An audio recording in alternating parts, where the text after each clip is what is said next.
Effective academic reading, and I'm starting the recording now. So this is the current climate. You gain academic knowledge through debate. So through debate, I mean engaging with the authors, engaging what the authors have to say. They won't just be, they're not describing something, they're debating something, they're analysing something, they're proving something, they're disputing something. So you need the skills to join the debate. So textbooks give the basic understanding. So the textbooks will give you the basic background, the basic understanding, whereby the journal articles will give you in-depth coverage and recent developments. So if the kind of work that you're doing, so for example, if you're doing work on COVID-19 or environmental waste, etc., then the chances are that an academic article is much more relevant, because the books won't be as up to date and there's not really enough time to get information in. And lecturers expect you to deepen your understanding through reading an enhanced need for information literacy. So information literacy just doesn't mean, because everybody can read something, but it's been able to get what you need from the reading can be challenging, and hopefully I can give you a few tips. So how many of you have a lot of reading? How many of you have a lot of reading? Sorry, the window's just opened. Have you got your reading list? You managing to get through your reading?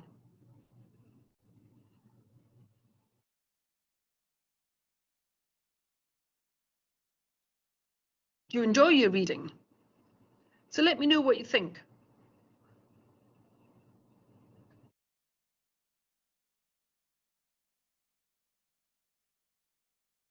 Good grief.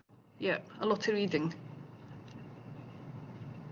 Yeah, so sometimes, so at master's level, you will be doing a lot of reading, and you'll be reading more complex things and requiring to make more informed judgment about what you're reading, because you know you are the boss. You're the boss of what you're reading. You can decide whether you want to read it or not. And we've all heard about critical thinking. So this is a quote. It's the intellectually disciplined process of actively and skillfully conceptualizing, applying, analyzing, synthesizing, and or evaluating information gathered from or generated by observation, experience, reflection, reasoning, or communication as a guide to belief and action. So essentially, when you're critically thinking, you're getting something there that's been written, and then you are using it in a number of different ways to come out with your own outcome and integrate that into your work. So critical thinking, critical reading does not mean simply just taking things at face value. So it's very, very easy to read something and let it just passively read and let it just sit. It's a little bit like listening. It's really easy to listen to somebody, but sometimes you're not actually listening to them. You're hearing them. You're hearing a voice, but you're not actually listening to what they've got to say. And the same can be said for reading. Quite often you can read something and not really take it in, or not engaging with it, particularly if you have a lot of reading to do. So when you're reading for specific topics now, okay, so can you put up in the chat what kind of areas or what kind of topics you're reading about, so I can get an idea of the kind of stuff you're looking at?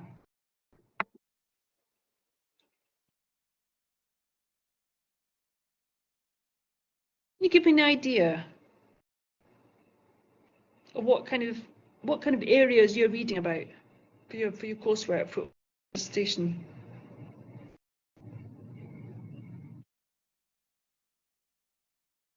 The safety, environmental management, sustainable cities.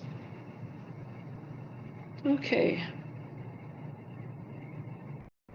Good. So quite contemporary, quite up-to-date materials needed. Okay, word soup. Hold on, I need my glasses for this one.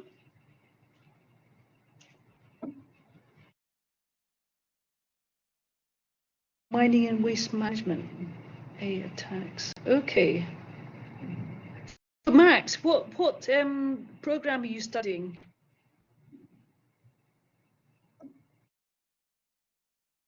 As health and safety. Max, what program are you studying? Big data technologies. Okay, so I would imagine the books isn't the thing that you'll be reading. Okay, so reading specialized academic books use chapter headings. So in a contemporary and modern, up-to-date topics and areas, the books will give you the background for it. So when you're reading specialized academic books, you might find something in health and safety management. Use the chapter headings, and you can quite often find that when you're looking at looking for books in the GCU library, you'll quite often be able to click on chapter headings and then quickly speed through it and see whether the chapter headings are relevant. Journal articles, most of research reports use databases to find them. So I'm going to make an assumption here that you all use the GCU library. Do you all use the GCU library? Okay, good, yeah. Okay, so the GCU, it's just, yes, and lit maps. Okay, yes. Good. The GCU library, you can find articles and you can find your research reports using databases which contain lots of different reports and areas of study according to a specific discipline. So the database can provide specific information.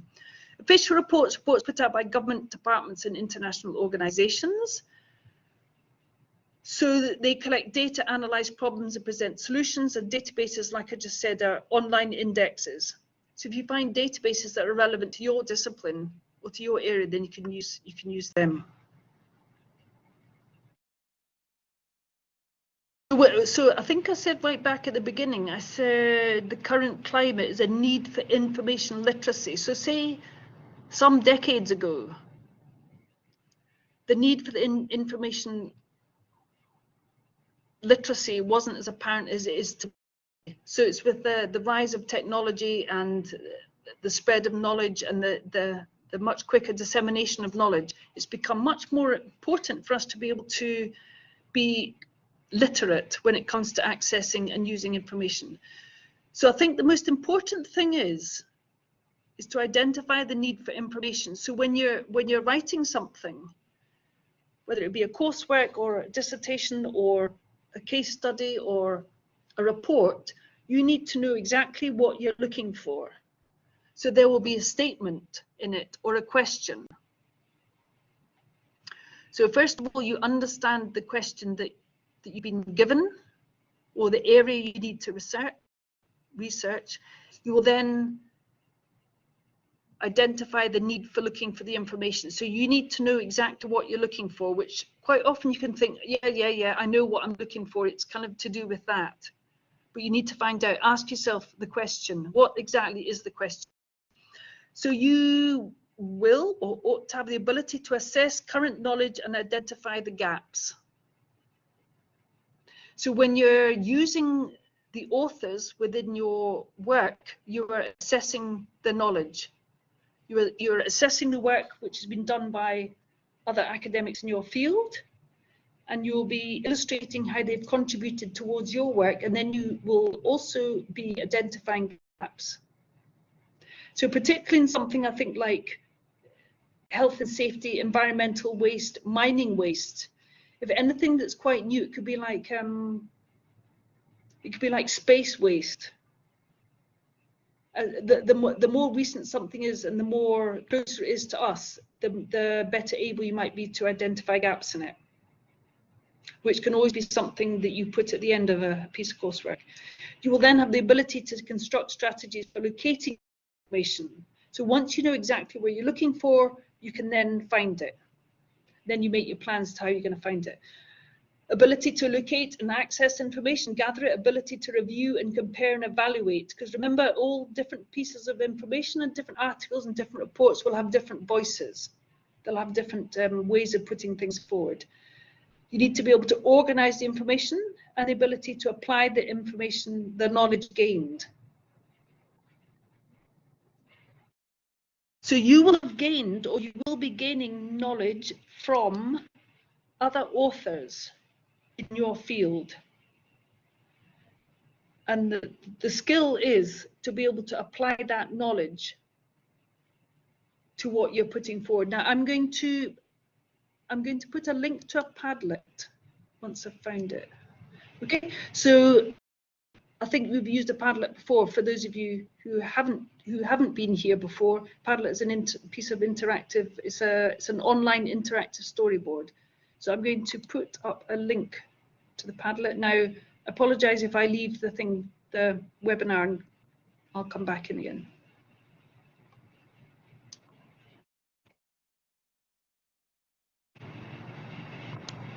That's fine. Okay. So look at that, click on that link.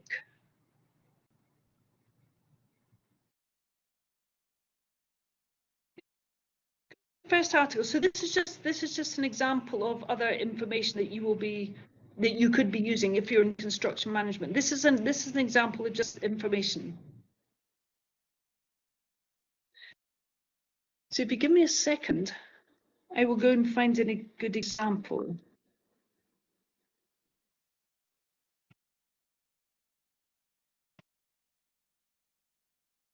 So have a quick speed through that article.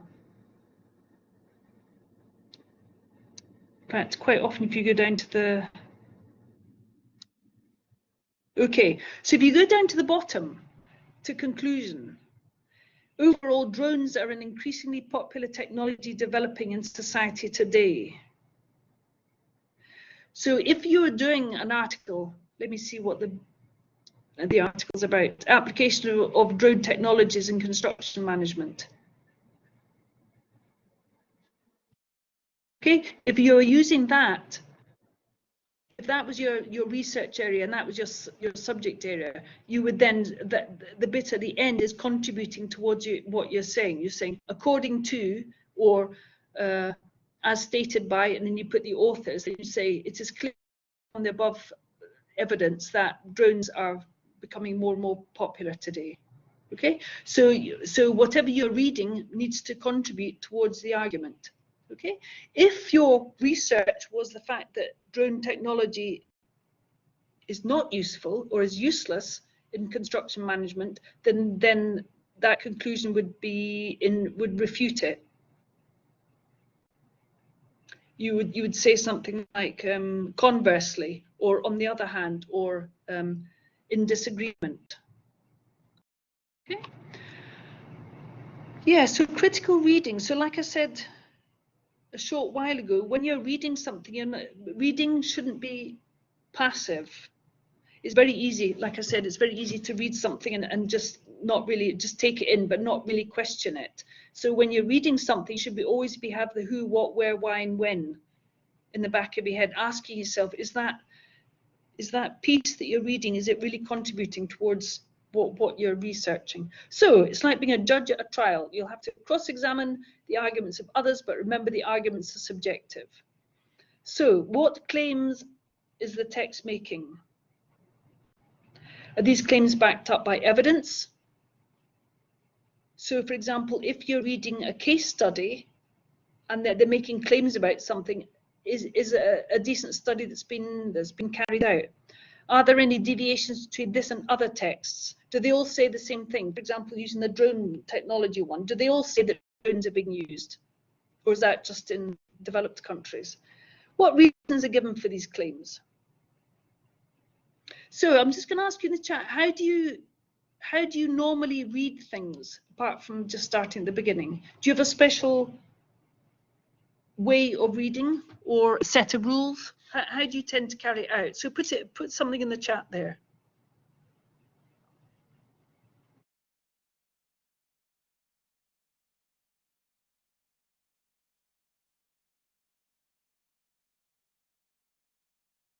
Okay, Pradeep, you read the abstract. Okay. Abstract, then if I need it, I use it. Yes. The abstracts are good to be able to give you an overall idea of it. However, if you do decide that after reading the abstract it contains stuff that information or knowledge that you want to put in, then it's worth reading right through it and making sure that the rest of it has enough that you want. And also, when you're using the abstract, be careful not to just use be careful not to just paraphrase the abstract or take bits out of it and plonk the bits of paper. Okay, linked papers in the references. Okay, yep. Abstracts are a good thing to read, but remember the abstract is only a summary. You might find a nugget of something else. Yes, as I just said, it's not passive. You evaluate what you've just read. What position is the writer presenting? And how do you know what position he's presenting? Is it the author's voice? Is it terminology that he uses? What evidence supports the writer's position? Is the evidence accurate? What are the evidence collection methods? So if you're reading a research report or reading a report, what kind of methods have been used? So for example, I will go back to that article on drones. Okay, so I think you can see if you go down to table 2. Data collection via drones and processing for construction management. So that's a report there.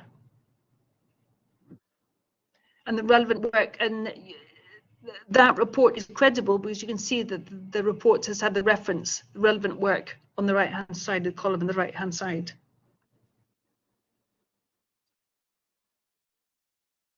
Okay, how does it compare to other writers in the field? Sorry, there's a spelling that you shouldn't be there. And do you agree with this position? So whatever you're reading, and there are other people in the area that you're reading, do you agree with this position? So remember, you don't have to agree with it. You might be able to say something like the author has provided something which is in contravention of something that you've said, or which disagrees with it, or which implies something differently. So it's always good to find something else that has another way of expressing something, another reason for doing it.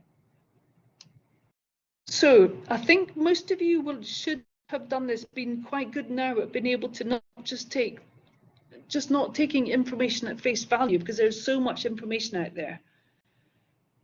So assessing the sources of facts, you need to gauge the reliability of the sources or authors, understand the material and filter facts.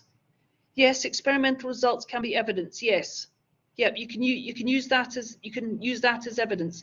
And then when you're stating it, you need to be very specific. So when you're referring to something else, you need to say experimental results as produced by, and then whoever it was, demonstrate that. Okay, and then you could say, but you need to make it clear that it was experimental. So you need to understand the material and filter facts, evaluate the reliability of the information presented, and summarize the meaning in relation to your own work, and has the information been peer reviewed. So you will see when you go into the GCU library and you type your keyword into Discover and you look it up, you'll see, I think it's a purple button that says whether it's been peer reviewed or not, which is something you wouldn't get if you just went into Google, or I'm not sure if Google Scholar does it. So working with the GCU library, you will ensure that everything you have has been, it's a credible source. But even within that source, you have to look down in it, and you can also have a little look at the type of English that's been used, or the way it's been presented. Or authorship, can you identify who wrote it, i.e. is it been peer reviewed? Is the author's place of work mentioned? So if somebody carried out a study, where was it carried out? Can you check the reliability? So if you see something, if you see a study carried out by somebody or a piece of research, you might want to get that author's name or the title of the research, and look for that separately.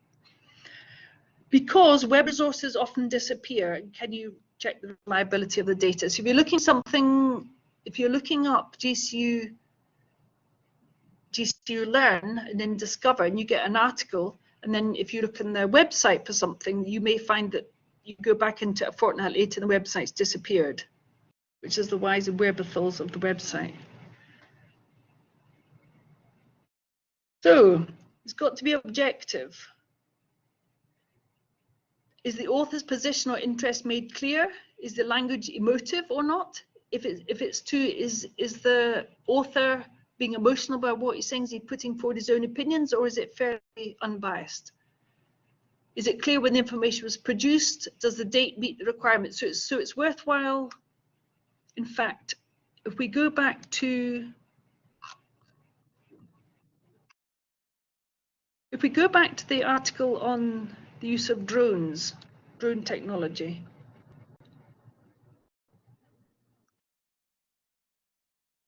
So you can see that. So if you go right up to the first page.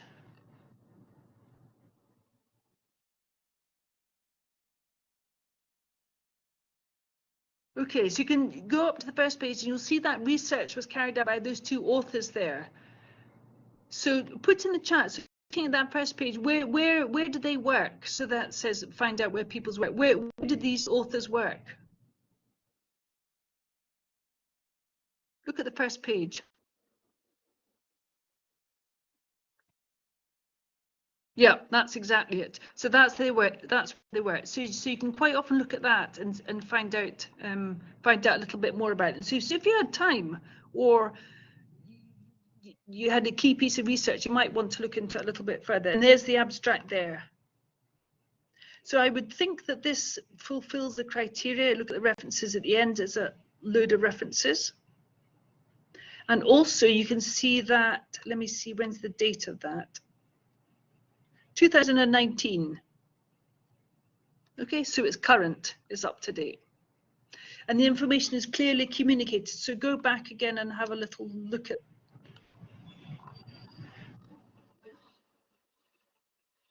the way it's communicated. So I'll just find a good sentence here. Okay, so for example, first page, the second page, if you go down to the paragraph that begins research design.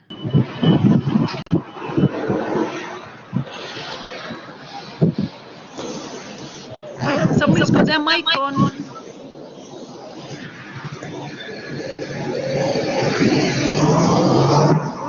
Can somebody put their mic off? Somebody's got their mic on. That's it, thanks. Okay, so go down to, where was I?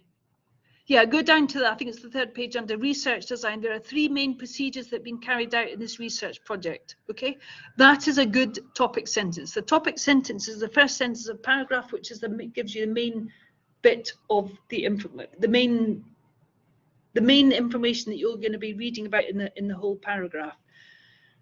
So that is a good piece of information to look at if you're looking to see whether it's relevant or not. So then you can expect afterwards to possibly look out for firstly, secondly, thirdly.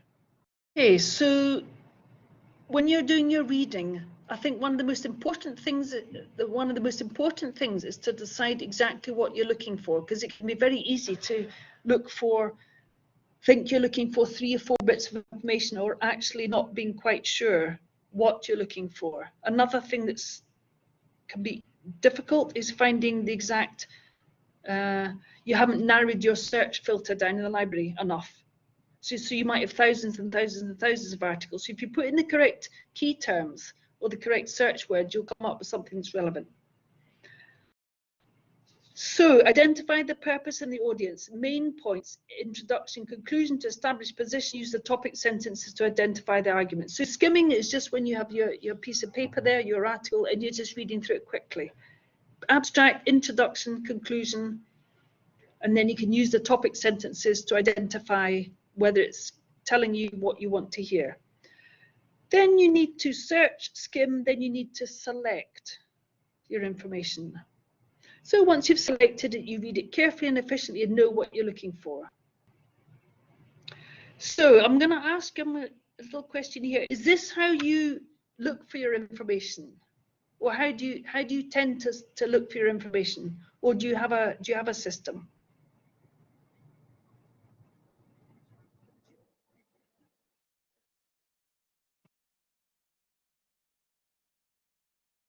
Do you have a system, or do you choose something random, or do you read just the abstract, or do you read the whole thing, or how do you carry out your reading?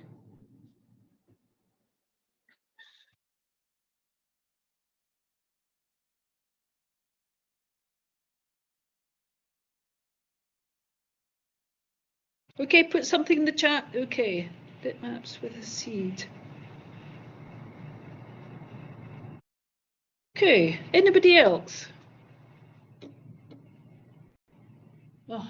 Yes, I think I think it's Control F that you can put in. If you've got your article, I'm sure if you put in Control F, it puts in something that will highlight all the keywords. Yeah, so I think everybody gets kind of used to their own way of doing it. So, and I actually used this slide in last week's session. So if you examine the structure of your text, and I think the topic sentence is one of the most important things. So the topic sentence will give you a really good indication of what that paragraph is going to be about and whether it's necessary or not. So voices. And I also covered a little bit of this last week. So when you're writing something, when you're writing your piece of coursework or your dissertation, you're the writer. Okay. The other evidence that you use, the authors that you use, they're the authors. So you'll have two voices in it. You'll have the writer's voice, which is your voice, and you'll have the author's voice, Okay. So when you discuss issues, you put forward your ideas using your own voice. So if we go to back to the article.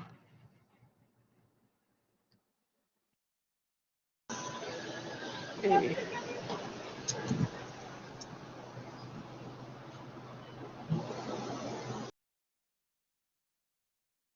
I'm just finding an example here.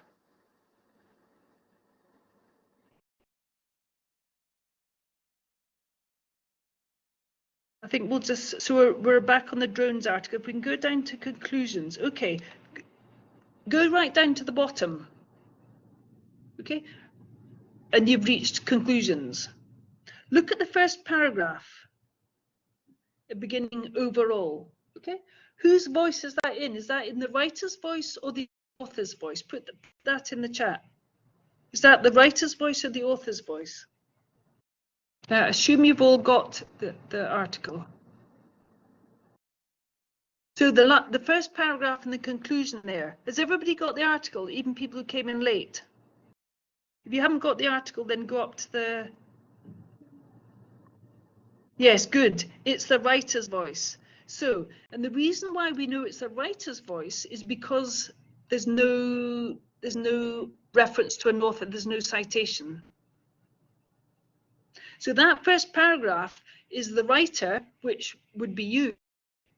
If you're doing your coursework or your dissertation, that's you putting forward the conclusion to the research or to the research that you've carried out or to the work that you've done, and there is not a citation beside it. Okay, so go up to the introduction. Look at the first paragraph. Okay, look at the first paragraph. Is that the writer's voice or the author's voice in the first paragraph? In the first paragraph there, have a look at what's being said and whether there's any citations in it. Is that the author's voice or the writer's voice? Good, author, because there's the citations. Right, and I'm just going to put the link for the Padlet in the chat again in case anybody doesn't have it. Yes, good, it's the author. So when you discuss issues, you put forward your ideas using your own voice. So when you're concluding, you're putting forward your own voice. You refer to other ideas using their voice. So this is like reference. This is your sources. So you're referring to others using their voice, as we've seen in that article. Other voices are called sources, and look how the voices are used in the text. So the direct voice is the exact words of the source, and indirect voice somebody else. So when you're looking through articles, you'll have a look at the voices that are being used and see the way that they're putting forward something. Okay, so how many of you, this is always interesting, how many people actually take notes when you do your reading? How many people take notes? Anybody take notes? Well, there are different ways. Some people take, yes, people take notes. So going back in the day, note taking, yes, yeah. Note taking for me a while ago was looking at it and then copying bits out and highlighting it, and that's not the way that I do it now. So the purpose of, yeah, highlighting, yeah, good, because highlighting can highlight the things that are relevant for you. So the note taking frames an overview, or it can record a sequence. Yeah, you usually do. It compares different viewpoints. It takes the logic out, understand the meaning of data. You can borrow quotes or add your own commentary. So think why you are noting. So when you're taking notes, in your head, you should have the question or the information you're hoping to find out. That should be at the back of your head, depending on what it is. So when I did my master's, my dissertation was, I can't remember now, my dissertation was something to do with the acceptance or the use of electronic feedback in student comprehension or something. So when I researched all my data, all my secondary data, I always had the question at the back of my head. And it's only when you have the question, you know exactly why you're making notes, because otherwise you run the risk of making notes of everything. So first of all, identify the purpose, then you devise the most appropriate note-taking style. So you can either highlight it. So I would imagine that most of you will be doing it online. So you might be doing it online, and then you might be reading something online and then noting it down in a separate piece of paper. Or you could be highlighting online. So the appropriate note-taking style, some people do lists, some people do bullet points, some people do mind maps, some people do pyramid, depending on the kind of stuff that you're looking for. You scan the section to be read, you establish why you're doing it. Oh, what's the Cornell method? Yes. Yep, I know what that is now. Yeah, so it's always good to get a method, and then people get into the way of using it. And whatever works for you, because everybody has, some people use post-its and sticky things, some people record things and then play it back, some people dictate things. Work out their take and how it relates to your work. So it's the author's take on something. So it's the author's perspective. And then you can jot down ideas arising, ensure you paraphrase your own words, and note the source of the data. Okay, so if you're paraphrasing something, so does anybody still have to use translate sometimes for some of the terminology? Does anybody have to use a translator, Google Translate or a similar, for any terminology which you may not be familiar with? Yeah, sometimes. Yeah. Okay, so I'll just say beware of translators, particularly when you're paraphrasing, because if you paraphrase something, if you have something you want to translate it, the worst thing to do is to put it in a translator, because the meaning that comes out is not the same as the meaning it is in the first language. And it always changes it slightly. And anybody who's reading it can usually tell if something, straight away, if something's been translated. It gives a different meaning. So the best thing to do is try and make the understanding in your own words and resist the temptation to use a translator, unless it's a specific word that you don't understand. You know, that's different. And then lastly, note the source of the data, because you don't want to finish something and then realize you've forgotten where it came from. So I would imagine that people spend more and more time online, way more than you used to. So it's useful to know that web-based articles, web-based bits of reading often divide into screen-sized chunks, so it'll be chunks for your eyes to get used to. However, because they're divided into chunks, you've got to scan through. It can sometimes be difficult to get a picture. Beware of too many articles or resources that are just bullet points. The bullet points tend to not include detail. And beware of bias towards material which is very easily accessible. So if you go into, for example, if you go into Google and you're looking for something, which I'm sure you don't, but if you were, it would tend to bring up the same kind of information. It would be that kind of information that we'd use. The same with GCU Library. Try not to go use the same kind of information that comes up first of all. Try not to just go articles, articles, articles. You know, look at it, change over, go to conference papers. Because then you would always tend to be using the same kind of language. Yes, and I think somebody mentioned that before. Control F in MS Word, you can put in a keyword and that will help you go through it. Make sure eyes are positioned at the midpoint of the screen, not downwards, and you might need glasses. So I certainly have. Since COVID, when we went online, I didn't wear glasses, and now I do for some of the time, just for laptop work. Use Immersive Reader in 365. Use it to customize your display, for example, to change the background colors and alter spacing between letters and lines. So there are lots of things you can do to make the reading actually bigger. And remember, you can also increase the font size. Immersive Reader will also read the text aloud and change the playback speed. So you can have the text read out to you. Because some people prefer listening to things. So sometimes it can make a change and you might be able to absorb it a little bit differently. Reduce the distractions. Reduce eye strain by increasing the font to size 12 and by narrowing the window so your eyes aren't going right across it. And poor lighting, particularly as we are coming into winter. Yeah, so make sure that your writing's good. So which is why Microsoft Edge is built-in text-to-speech. Yeah, so that's always really good. So all these things come out so quickly, and often people don't realize how much there is out there to help you. So one good thing, so if you come into the library, so who comes into the library to do their work? Come into the library. Okay, every day, yeah. So it's good to use the library. A, there's other people there. Yep. B, resources are all there. C, using somebody else's heating rather than your own. And then D, is brightly lit, which is always good. So I think that's the end of it.